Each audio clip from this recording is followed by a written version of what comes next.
Okay, so hopefully you've had some time to digest the warm-up. So I wanted to jump into the notes now for section 1.1, which is titled Squares and Square Roots. Before we start, let's just quickly review some vocabulary.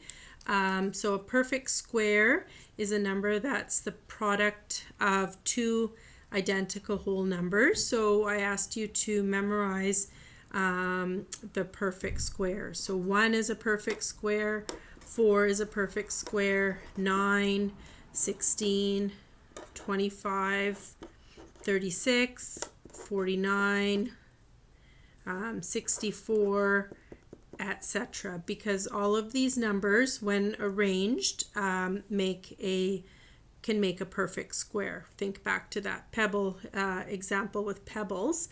A square root is a number when multiplied by itself equals the values. So for example, the square root of 25 is 5. So I wrote that out using words. I can also say the square root of 25 equals 5. The square of a number is essentially the opposite. It's a number that ends up being multiplied by itself. So 5 squared, if we want to find the square of 5, so 5 squared, that really means that it's 5 times 5, which is 25. So 7 squared is 49. Something we didn't talk about in the warm-up was prime factorization. And this is a number that's written as the product of its factors. So you probably did this in elementary school, where you had to write out the prime factorization of a number using a factor tree. So I'll just do a quick example here to jog your memory. So let's look at 20, for example. So I want you to find the prime factorization of 20. So draw a factor tree for 20. And the way that we like to explain it is draw 2 lines here and start by dividing this by the smallest prime factor, which is 2. So 20 divided by 2 is 10. So 2 times 10 make up 20. 2 is a prime factor, so I'm going to underline it. 10, let's keep breaking down this number. 10, so once again divided by 2, and we have 5.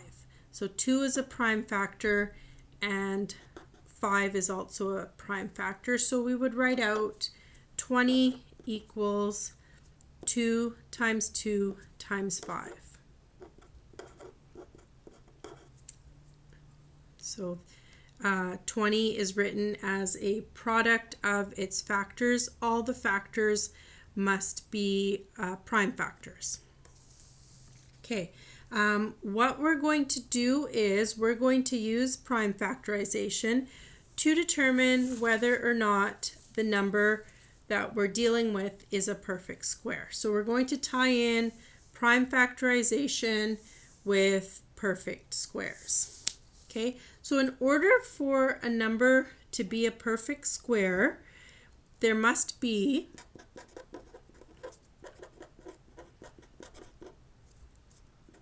an even number of each prime factor.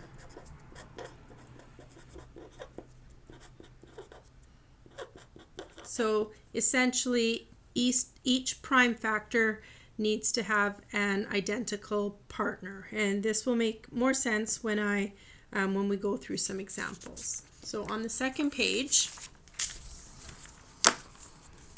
okay, we want to know, so in example 1, we have a series of numbers, and we want to know whether or not they are perfect squares. Of course, you'll be able to look at these and say, oh yeah, Mrs. Negra asked me to memorize 36 is a perfect square.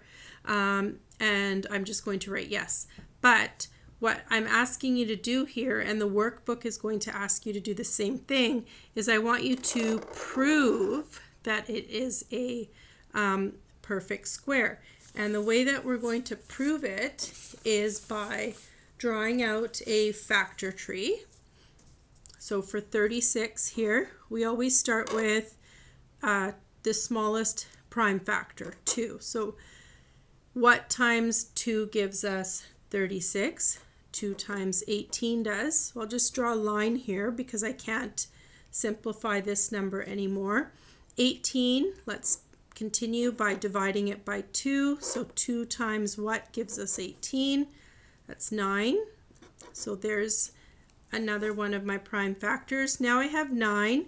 I can't divide it by 2 anymore, so then I jump to the next smallest prime factor, which would be 3. So 9 can be divided by 3. So I have 36 equals 2 times 2 times 3 times 3. And now I want to determine whether or not it's a prime factor. So here's a pair of 2's.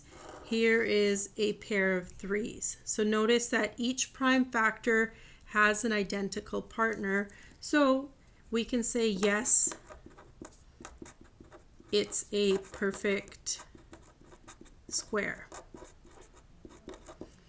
Okay, example, let's do example C here first, and then I'll let you try the other two. So 68, let's start by drawing a factor tree.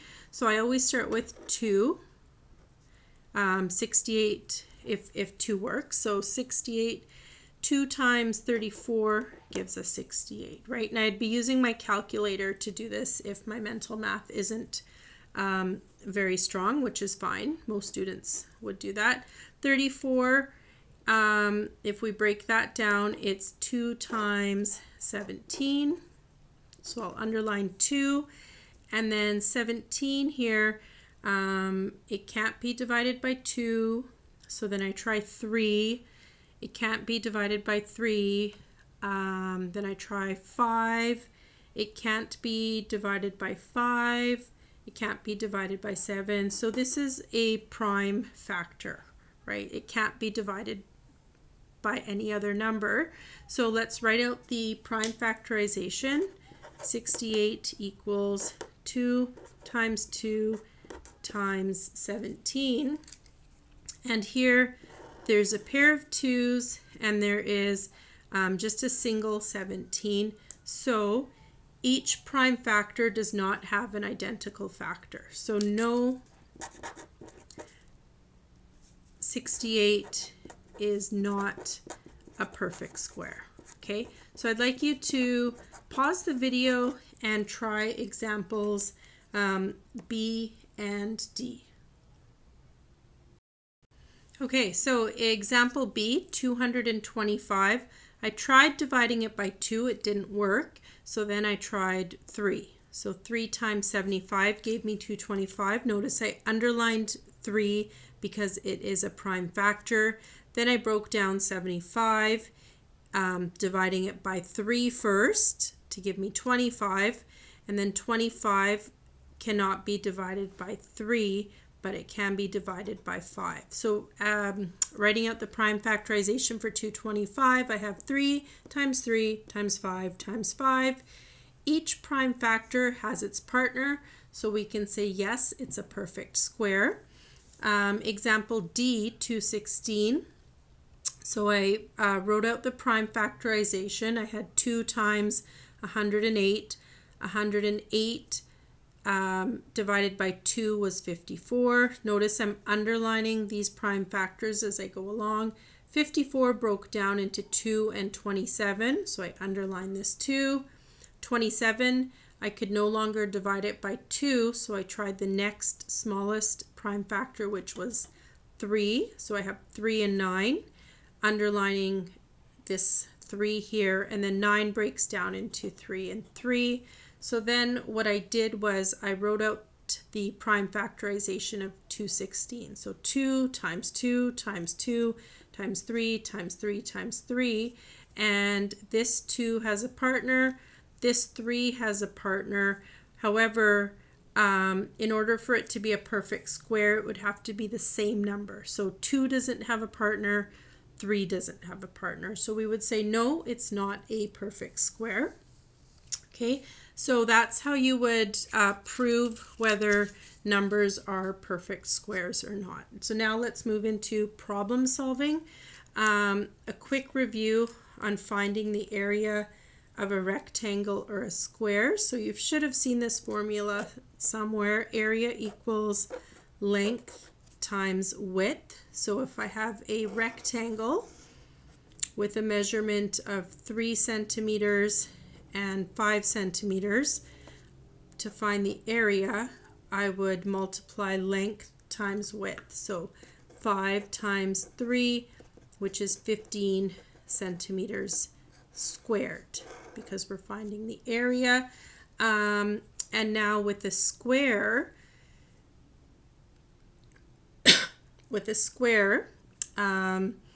actually I'll move over here. When we have a square, the length and the width are equal, so we would just refer to them as sides. Okay, so if we wanted to find the area of a square, rather than saying length times width, well, the length and the width are equal, and we're using the variable s, so we could say side times side, but because we're dealing with squares, we can say area equals side squared. So that's the formula, and the area of the square can be compared to a perfect square. So for example, if I told you that the side was 7 centimeters, so this side here was 7 centimeters, and I asked you to find the area, well, the area would be 7 times 7, or we would say 7 squared, which is 49 centimeters squared. So this area here, this value of 49, is thought of as a perfect square as well. So we'll be dealing with this concept in the problem solving questions on the last page. So example 1, determine the side length of a square with the following area. So we want to find the side length. So we know that the square has an area of 81 centimeters squared. We want to know, well, what is the side? So what times what gives us 81? And this should stick out to you as a perfect square. So what times what gives us 81? Or what is the square root of 81?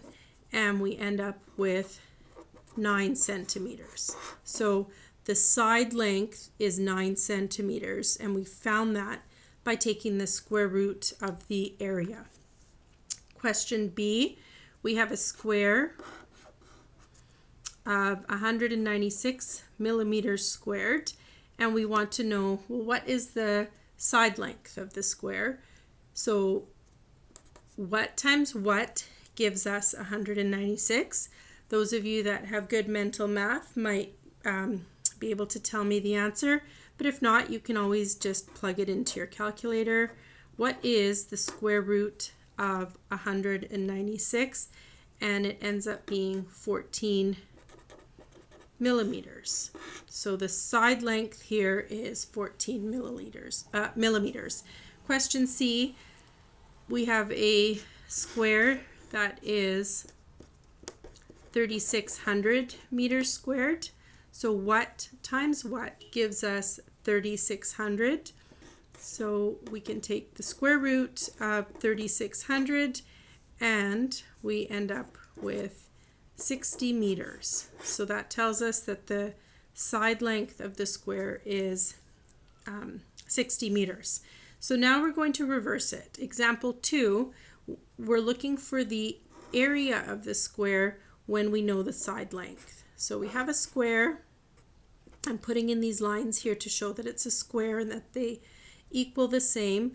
and one of the sides equals 8 millimeters. So what is the area? So we would go length times width, but because it's a square, it's side times side, or so side times side, or just side squared, and our side equals 8. So what is 8 squared? What is 8 times 8? And it is 64 millimeters squared. Example B, we have a side length of 9 centimeters. So our area is going to be 9 times 9, or 9 squared, which is 81 centimeters squared. Okay, and example C, we have a square, and we know that the side length is 4.3 kilometers. So what is the area, right? That's what we've been looking for in these examples. And it is side times side, or side squared. So we plug in 4.3 and we square it. So we multiply it by itself. On your calculators, I have this key here. So I can do 4.3 to the power of 2, and I get an answer of 18.49.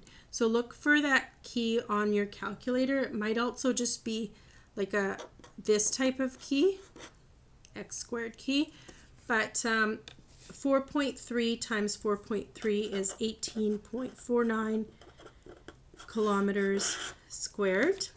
And I'm going to pause the video. I'd like you to pause the video as well and see if you can figure out example 3. Okay, so we have a garden. It's square, so all 4 sides are equal. We know that the area of the garden is 625 meters squared, and we want to put fence around the outside here. So fence along these 4 sides. But what we need to do is we need to find one of the side lengths first. So how do we find the side length when we know the area of the square? Well, we can take the square root. So what times what gives us 625? And the answer is 25. So you can type that into your calculator. So we know that this side length here is 25 meters. So it would be 25 plus 25 plus 25 plus 25. So add all 4 sides. So 25 times 4, which is 100 meters of fencing. And the distance around the square is called the perimeter. So that's what we were looking for. We were looking for the perimeter. Okay, so you can start your workbook questions. Please, please, please make sure that you are showing your steps. I don't just want to see the answers.